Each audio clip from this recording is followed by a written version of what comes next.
What are the solutions for it? நிறைய பேர் பார்த்திங்கன்னா விழுந்து விழுந்து படிப்பாங்க, ரொம்ப நேரம் படிப்பாங்க, ஒரு மாதிரி கூலாக காமாக கம்போஸ்டாக இருக்கும் படிப்பாங்க.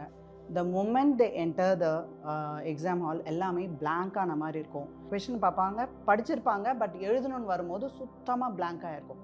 ஸோ இதில் என்ன அண்டர்ஸ்டாண்ட் பண்ணோம் அப்படின்னா, நம்ம ஃபிசிக்கல் பாடியாக பார்க்காம ஒரு பர்சன் வந்து ஃப்ரீக்வன்சி தான், because they are vibrating energy. So இந்த ஃப்ரீக்வன்சியில் 1 to 40 சைக்கிள்ஸ் பர் செகண்டில் ஒரு மனிதனோட ஃப்ரீக்வன்சி இருக்கும். இதில் வந்து பார்த்திங்கன்னா நம்ம வேக்கிங் கான்ஷியஸ்னஸில் இருக்கிறது பீட்டா ஃப்ரீக்வன்சி அப்படின்னு சொல்லுவாங்க. அது 14 to 40 சைக்கிள்ஸ். இந்த 14 அப்படின்னா ரொம்ப காமான இருக்கிற சைக்கிள்ஸில் 14, 15, 16 ஃப்ரீக்வன்சியில் ஒருத்தவங்க படிக்கிறாங்கன்னு வச்சுக்கலாம். இந்த 14 ஃப்ரீக்வன்சியில் எல்லாம் ரெக்கார்ட் ஆகும். அண்ட் எக்ஸாமுக்கு போகிறாங்க அப்படின்னும் போது அந்த டைமில் என்ன ஆகும், அஜிடேட்டட் இருக்கும். 25, 26 ஃப்ரீக்வன்சியில் இருப்பாங்க, ஸ்ட்ரெஸ்டாக இருப்பாங்க.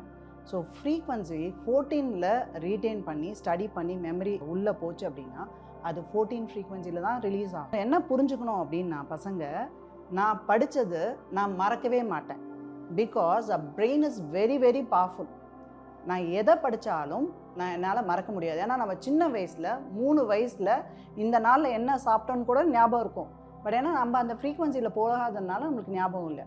அதே மாதிரி படிக்கும் போதும் 14 ஃப்ரீக்வன்சியில் படிக்கிறாங்க அப்படின்னா அஜிடேஷன் ஆகும் போது அவங்க என்ன பண்ணணும், காம் பண்ணிவிட்டு, இல்லை நான் இன்னும் கொஞ்சம் காம் மைண்டில் வரேன், இப்போது ஒரு ப்ரீத்திங் ஒரு 2 to 3 மினிட்ஸ் பண்ணிவிட்டு படிச்சுட்டு அவங்க அதே இதில் வந்து சிட் பண்ணலாம்.